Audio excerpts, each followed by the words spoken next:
पौधों के रूप में हैं।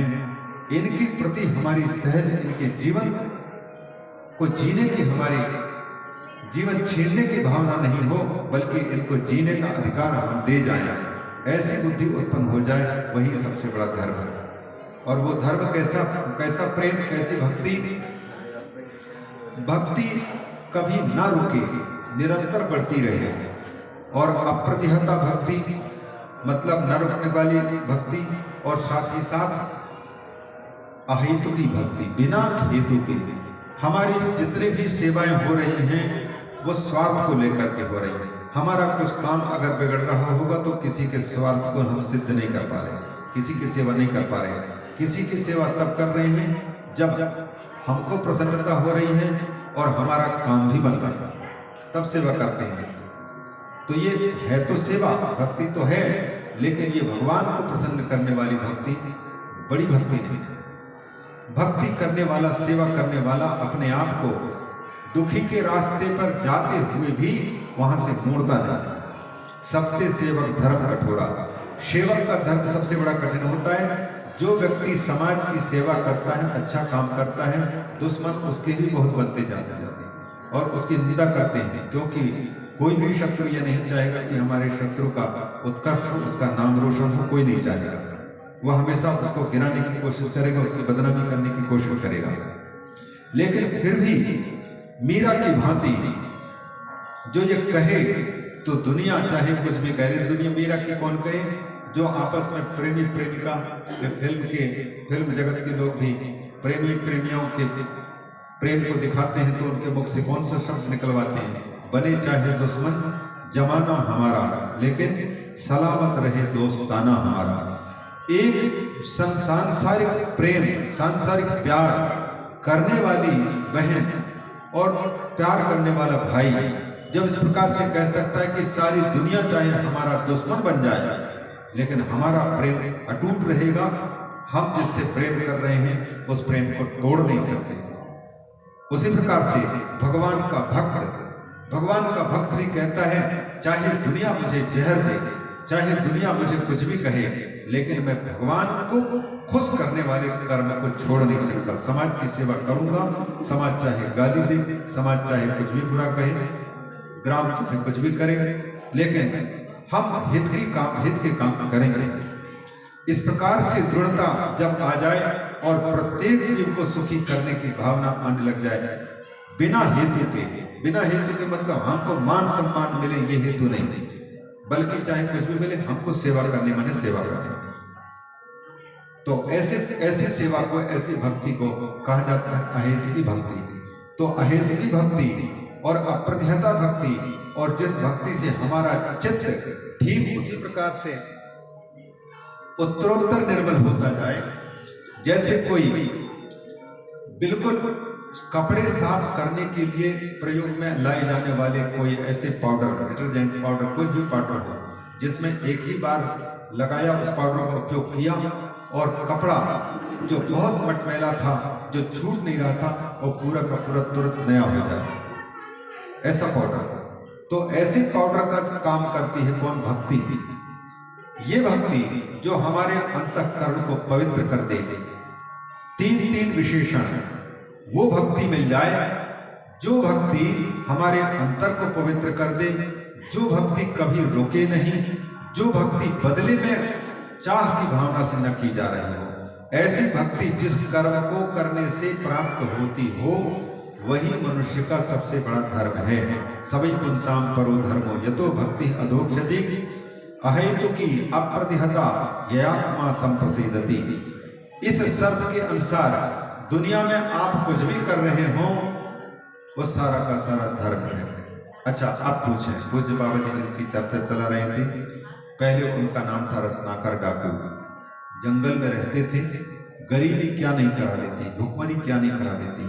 घर परिवार में जब खाने पीने के, बच्चों के पालन पोषण की कोई साधन नहीं बन रहा है, और समृद्ध लोगों के पास में जाकर के गरीब काम की मांग करता है कि हमारी जीविका चल जाए, और धनाढ्य व्यक्ति क्रूरता का व्यवहार करते हुए उनको किनारे कर देता है और उसकी आजीविका नहीं चलती है, तो जितने भी गरीब हैं जितने भी भूखमरी जीवन जी रहे हैं वो चोर नहीं बनेंगे, डाकू नहीं बनेंगे, तो क्या बनेंगे? चोरों को, डाकुओं को जन्म देता है समाज। जो समाज सबके सुखी करने की भावना तो ऊपर से तो प्रार्थना करता है सर्वे भवन्तु सुखिनः, लेकिन हमने सर्वे भवन्तु सुखिनः को कितने अंश में सत्यापित किया है? कितने लोगों को सुखी करके किन जिंदगी में हमने मुस्कान लाई है?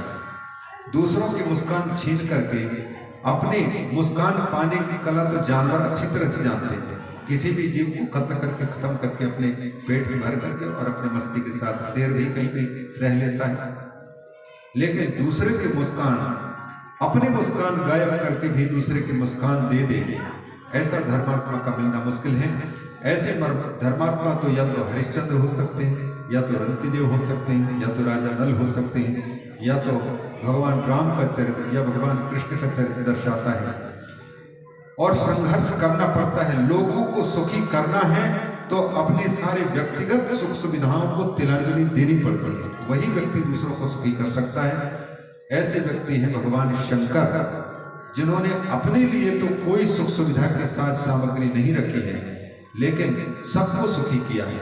और भगवान शंकर के पास में जो भी आया है, भगवान के मुख से कभी भी ना नाम की शब्द निकला ही नहीं, सबको।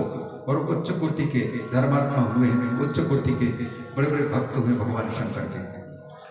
दूसरों के सुख, दूसरों को सुखी करने के लिए हम अपने आप को जीवित रखने के लिए, और अपने आप को जीवित रखने की मजबूरी है, हमको दूसरे को जहर दे करके हम अपने आप को अमृत कर पा रहे हैं, तो हम जहर दे करके जीना पसंद करते हैं, पर दूसरे को अमृत देना पसंद नहीं करते हैं। पर भगवान भोलेनाथ के जीवन में आप पाएंगे समुद्र के मंथन करने से निकला हुआ जहर पान करते हैं, इसलिए कि देवता लोग प्रार्थना कर रहे हैं कि हम अमृत पान करने के लिए समुद्र का मंथन किए थे, लेकिन यहाँ तो पहले जहर ही निकला। और बिल्कुल समाज में भी वही होता है, कोई बड़ा काम निकालना है, समुद्र मंथन ये संकेत करता है कि कोई मिलजुल करके अगर बहुत बड़ा अभियान, बहुत बड़ा काम करने जा रहे होंगे, ये समुद्र मंथन की भांति है। और किस लिए? जो समाज को सुखी करना है, सबको सुखी करना है। और सबको सुखी करने के लिए अगर हम मिलजुल करके काम कर रहे हैं, तो मिलजुल करके काम करते समय तक पहले जहर ही प्रकट करता है। विषमता, बुद्धि, एकता नहीं होती, कोई अलग, कोई इधर, कोई उधर। तो कोई फिल्म के गीत में वो कहते हैं दिल के टुकड़े हजार हुए, कोई इधर पड़ा, कोई उधर पड़ा। वैसे हम लोगों के, समाज के लोगों की बात है, देश को, धर्म को उन्नत करने के लिए, राष्ट्र को उन्नत करने के लिए अगर कोई अच्छा व्यक्ति मिल भी जाए तो उनकी बातों को नहीं समझ सकता, व्यक्ति नहीं समझता, अलग थलग होता है, किसी का मुख इधर, कोई किसी का मुख इधर है, किसी का मुख उधर है। इसलिए ये भारत जो अनेकताओं में फंस करके प्रजातंत्र काल में पता नहीं कब सुखी होगा, किस समय होगा, बड़ा मुश्किल है, चाहे कोई भी हो। लेकिन समाज, धर्म की, राष्ट्र की सेवा करने के लिए अगर अच्छे इंसान मिलते हैं तो अच्छे नागरिक होंगे, तो अच्छे इंसान निकलेंगे, अच्छे सेवा। बहुत से हैं, ये राष्ट्र की सेवा, धर्म की सेवा, समाज की सेवा कोई साधारण कार्य नहीं, ये साक्षात भगवान की सेवा है। लेकिन इस सेवा में भी सेवा करने वाले को तो अमृत प्राप्त होगा, अमृत तो बाद में प्राप्त होगा, पहले उसको बहुत से जहर का सामना करना पड़ता, टक्कर लेना पड़ता कई जगह, और व्यक्ति नहीं समझ पाता। तो यह समुद्र मंथन हमको बताता है कि हम जीवन को सुखमय बनाने के लिए जब चलते हैं तो पहले दुख के कांटे ही सामने चुभेंगे, मुसीबतें आएंगी। और अधिकांश लोगों की यही कहानी है, जो लोग धार्मिक होते हैं, अच्छे लोग होते हैं, उनके जीवन में अक्सर दुख, अक्सर मुसीबतें, बहुत परेशानियां। और माताएं हों चाहे तो भाई हों, सबके सब यही कहते हैं कि महाराज हम भगवान को मानते हैं, धर्म को मानते हैं, पूजा पाठ भी करते हैं, नर्मदा जी में स्नान करते हैं, साधु संतों का दर्शन करते हैं, ये करते हैं, तीर्थ यात्राएं करते हैं, लेकिन हमारे जीवन में सबसे ज्यादा मुसीबत क्यों आ रही है? क्योंकि परीक्षा के पात्र, परीक्षा भवन में परीक्षार्थी बन करके ये योग्यता, परीक्षा देने के पात्र आप, दूसरा व्यक्ति तो परीक्षार्थी बनने का भी अधिकारी नहीं। धार्मिक व्यक्ति के जीवन में ही परीक्षाएं होती हैं, जो धार्मिक नहीं हो उनके जीवन में परीक्षाएं क्यों होंगी? उनको जैसे चाहे जैसे जी सकेंगे। तो धार्मिक व्यक्ति के जीवन में जो समाज में यदि हम सबको सुखी करने की प्रार्थना जब कर रहे हैं, सर्वे भवन्तु सुखिनः, तो इस सर्वे भवन्तु सुखिनः इस वाक्य को हमने व्यक्तिगत रूप से कितना सार्थक किया है? क्या हमसे कोई चींटी प्रसन्न है? क्या हमसे कोई मच्छर प्रसन्न है? क्या हमसे कोई पेड़ पौधा पसंद है या प्रसन्न है? क्या हमने किसी दिन सूखे वृक्ष को जो एक लोटा पानी देने के बाद में हरा भरा हो सकता है, उसको देख करके हमने एक लोटा जल तुलसी को या किसी भी पेड़ को देने की इच्छा व्यक्त की है? और जब जल नहीं दे सकते हैं तो हमारी ये प्रार्थना बेकार है। सर्वे भवन्तु सुखिनः बेकार है। सर्वे सन्तु निरामयाः, सभी निरोगी हों। मुख से तो हम कहते रहे हैं, लेकिन कितने गरीब और कितने बीमार पड़े हुए हैं, उनको उनके भाग्य पर हम छोड़ देते हैं और कह देते हैं कि भैया इनके भाग्य में यही था। प्रयास जिनको नहीं करना होता है, पुरुषार्थ नहीं करना होता है, तो उसके लिए सबसे बड़ा सहारा होता है दैव दैव आलसी पुकारा। आलसी व्यक्ति कहता है अरे भाग्य में होगा तो सब कुछ हो गया, ठीक हो जाएगा। पहले आप पुरुषार्थ तो करो, पुरुषार्थ चाहे जो कुछ देखने को हमको फल दिखाई दे। पर कोई गरीब व्यक्ति है जिसके समाज में आवश्यकता हो सकती है, अच्छा इंसान बन सकता है, और उसके पास में वो भयंकर बीमारी से, विपरीत परिस्थिति से गुजर रहा है, और हमारे पास में सामर्थ्य है, और हमारे पास सामर्थ्य होते हुए भी अगर हम उसको उसकी बीमारी को दूर नहीं कर पा रहे हैं, तो फिर सर्वे भवन्तु सुखिनः कहना ही बंद कर देना चाहिए। सभी निरोगी हों कहने के अधिकारी हम तब हैं जब इन मंत्रों को उच्चारण करते हुए और किसी बीमार व्यक्ति को अगर हमने स्वस्थ करके रख दिया, तो ये आप 1000 करोड़ तीर्थों में स्नान करने का फल आप घर बैठे मिल जाता है।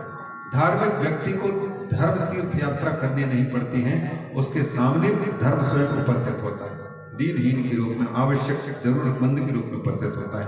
और यही हम भूल जाते हैं कि भगवान हमको जो सामर्थ्य दिया है, उस सामर्थ्य की परीक्षा के लिए उपस्थित हुए हैं वही दीनहीन का रूप धारण करके, और हम ढूंढते हैं भगवान को, और भगवान उपस्थित होते हैं उनको पहचान नहीं पाते। तुलसी या संसार में मिलिए सबसे धाय, ना जाने के ही भेष में नारायण मिल जाए। यदि आपके पास में उपस्थित कोई जरूरतमंद के आने पर उसको बिल्कुल खुली जवाब देकर के वापस कर देते हैं, तो एक बहुत बड़े तीर्थ में स्नान करने के पुण्य से आप वंचित हो गए। हमारे घर बैठे तीर्थ उपस्थित हुआ था, बीमार व्यक्ति या कोई भी जरूरतमंद व्यक्ति, लेकिन जरूरतमंद को भी ये देख लेना कि कहीं ऐसा ना हो कि हमारी सहायता करने का दुष्परिणाम सामने आए। कभी कभी ये भी होता है कि व्यक्ति अपनी गरीबी का नाम लेकर के, अपनी मजबूरी का नाम लेकर के बढ़िया पा करके जो खाने पीने वाला था अब पीने खाने वाला बन जाता है। होटल में जाकर के पीना और इसके बाद फिर जाकर के कहीं भी खा लेना, कुछ और खाना है तो कुछ भी खाओ, पीना है तो कुछ भी पियो। जो व्यक्ति जहां आवश्यक है उसको, वैसे तो जो सच्चा पक्का धार्मिक होगा तो वो ये नहीं देखेगा कि ये व्यक्ति इसका क्या उपयोग करेगा। उसकी आंखें तो केवल ये देखती हैं कि मेरे सामने इस रूप में ठाकुर उपस्थित हुए।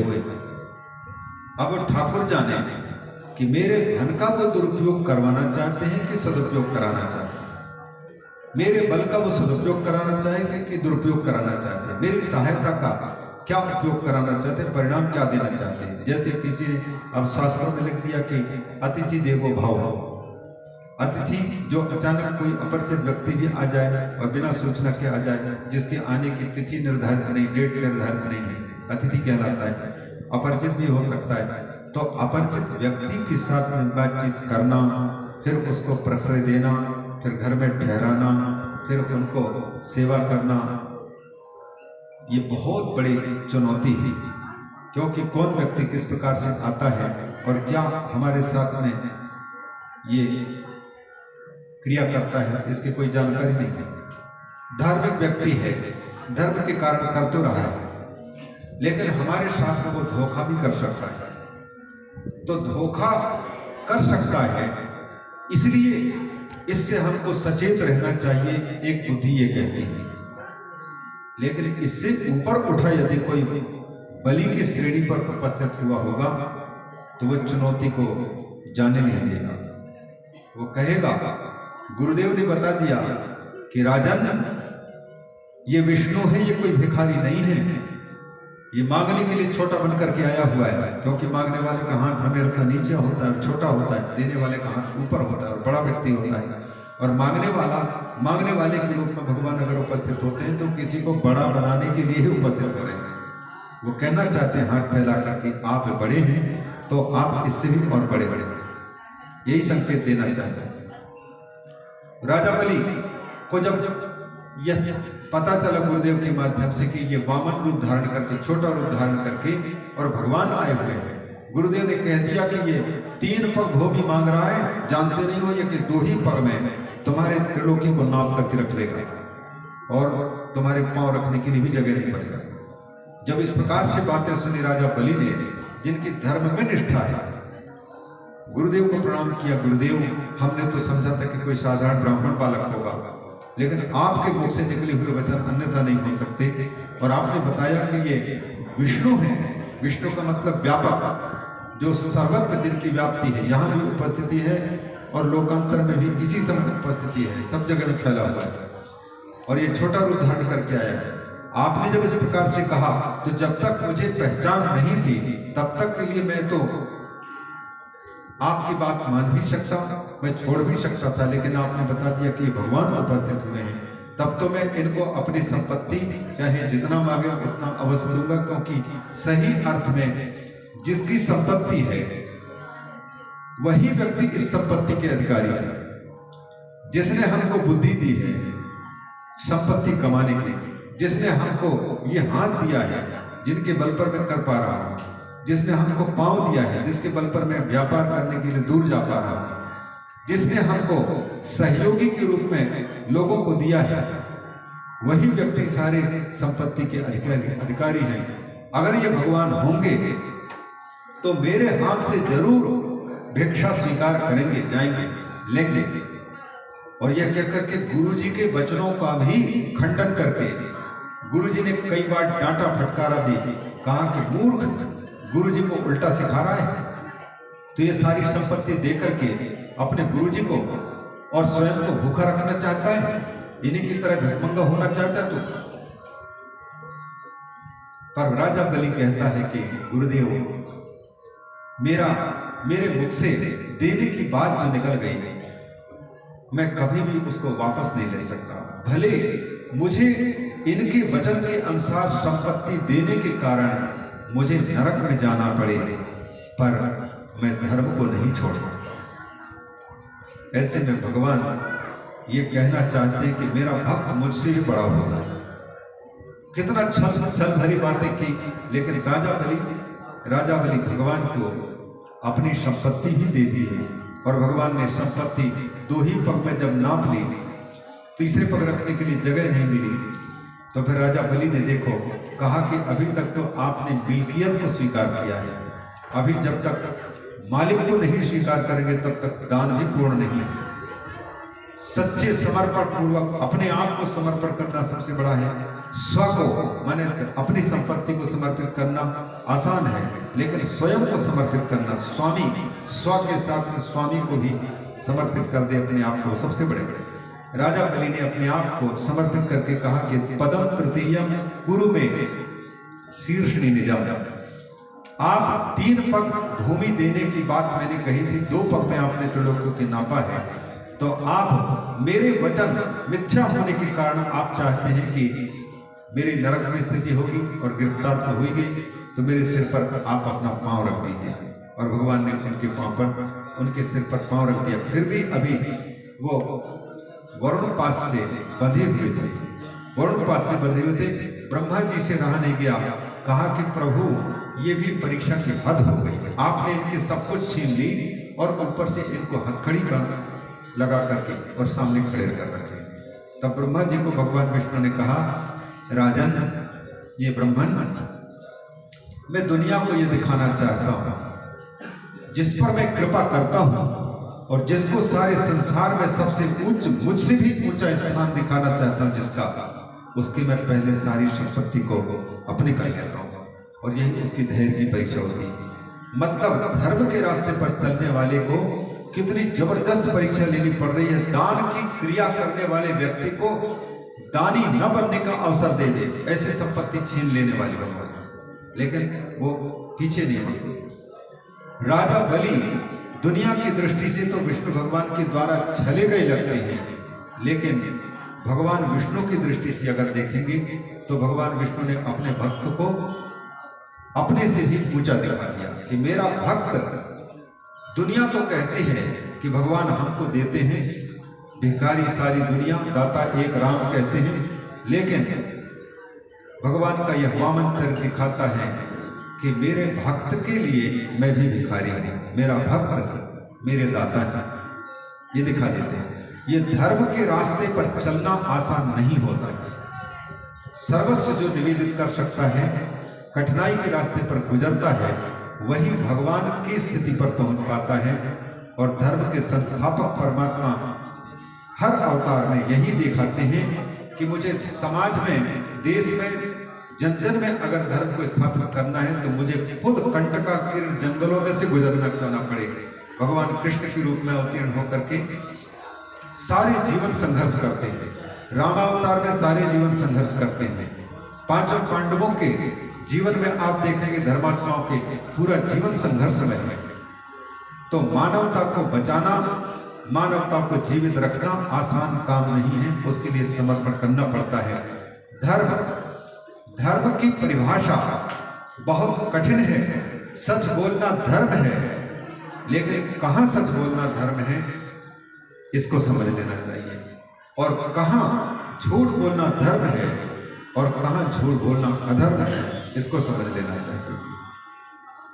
किसी की संपत्ति छीन लेना अधर्म है, लेकिन कभी कभी दूसरे की संपत्ति छीन करके जीवन यापन करने वाला रत्नाकर डाकू भी अगर वाल्मीकि बन जा रहा है तो उनका दूसरों को लूटना व्यर्थ नहीं जा रहा। अभी भी कई डाकू ऐसे भी हैं, अतीत में भी हो चुके हैं, जिन्होंने समाज में देख करके विषमता को, गरीबी को देख करके, और एक और तो अनाप शनाप संपत्ति वाले भी दिखाई दे रहे हैं और बहुत बड़ी समाज में सब जगह में व्याप्त है। भारत गरीब नहीं है, लेकिन ये जो विषम बुद्धि है, विषम बुद्धि के कारण गरीबों का दर्शन हो रहा है, भूखमरे लोगों का दर्शन हो रहा है। विदेश के लोग आते हैं, गरीबों के फोटो लेते हैं, कहीं बैल ऐसे घूम रहा है काशी विश्वनाथ में घूमता हुआ, जो नल के पास में जाकर के पानी के लिए तरास रहा है, फोटो वहां लेते हैं। मतलब ये दिखाना चाहते हैं कि धर्म प्रधान भारत की चित्र ये है, जहां पर एक और अमीरों के बिल्डिंग खड़े हैं, वहीं बगल वाले पड़ोसी को एक टाइम की रोटी नहीं मिल रही है। तो ऐसी स्थिति में समाज का व्यक्ति यदि डाकू ना बने, चोरी ना करे तो क्या करे हो?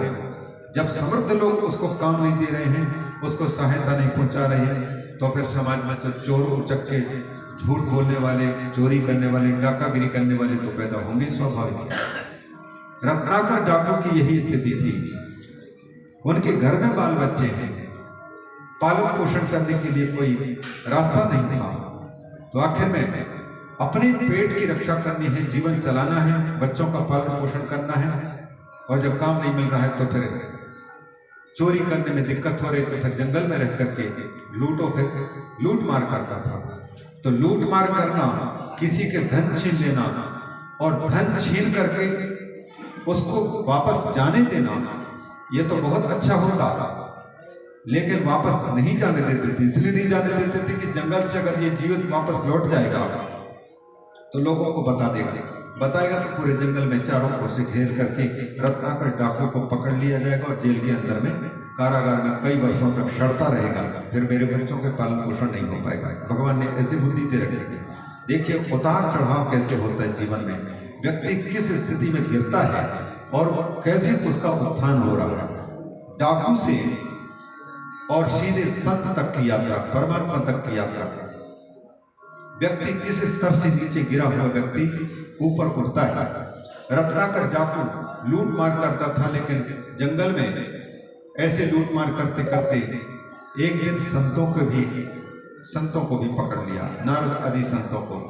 नारद ने देखा कि इस व्यक्ति को किसी ने समझाया बुझाया नहीं होगा। पूछा तुम्हें क्या चाहिए? नारद जी ने पूछा। रत्नाकर ने कहा कि हमें धन से मतलब है, धन से कहीं से लो। नारद जी ने कहा कि मेरे पास में धन है नहीं, लेकिन धन प्राप्त पाना चाहते हो तो तुमको धन प्राप्ति का उपाय भी बता सकते हैं और तुम्हारा सुखी जीवन भी हो सकता है। पहले तुम जाकर के अपनी पत्नी से पूछ करके आओ, तुम जो कर रहे हो ये अच्छा कर रहे हो कि बुरा कर रहे हो। दूसरे की जिंदगी छीन करके, दूसरे की संपत्ति लेकर के, दूसरों के आंखों में आंसू गिरा करके और किसी के दिल को आघात करके क्या तुम सुखी हो सकोगे? मारने वाला डाकू क्या समझेगा? जैसे गाय का कत्ल करने वाला व्यक्ति, दया नाम की चीज उसकी हो नहीं सकती है। दूसरे जानवरों की हत्या करने वाला, मनुष्य की हत्या करने वाला व्यक्ति, उनके अंदर में दया की आशा की ही नहीं जा सकती है। तो उस व्यक्ति ने विचार किया कि इसके पास में धन नहीं है, और नारद जी ने कहा कि घर में जाकर के पूछाओ कि तुम ठीक कर रहे हो गलत कर रहे हो। रत्नाकर ने कहा कि बाबा आप समझते हैं कि आप ही केवल समझदार हैं और बाकी लोग समझदार नहीं हैं। आप ये करना चाहते हैं कि मैं जाऊं घर में और आप यहां से चले जाएं। तो नारद जी ने कहा यदि तुमको लगता है कि एक संत झूठ बोल सकता है तो तुम्हें जैसा विश्वास हो सकता है वो कर ले। क्या करो? बोले तुम हमारे हाथों को बांधो पीछे से, और ऐसे बांधो कि हम स्वयं उन हाथों को छुड़ा भी ना सकें, और इसके बाद फिर रस्सी ला करके मुझे किसी पेड़ में बांध दो और घर में जाकर के विश्वास के साथ में ऐसे बांध करके जाना कि मैं उसको तोड़ करके न भागने पाऊं, दूसरा भी खोलने न पाए। नारद जी के बताए अनुसार रत्नाकर डाकू ने वैसे ही किया और घर में जाकर के पूछा। बाबा जी के मुख से अभी निकल रही थी बातें। घर के लोगों से पूछा भाई तुम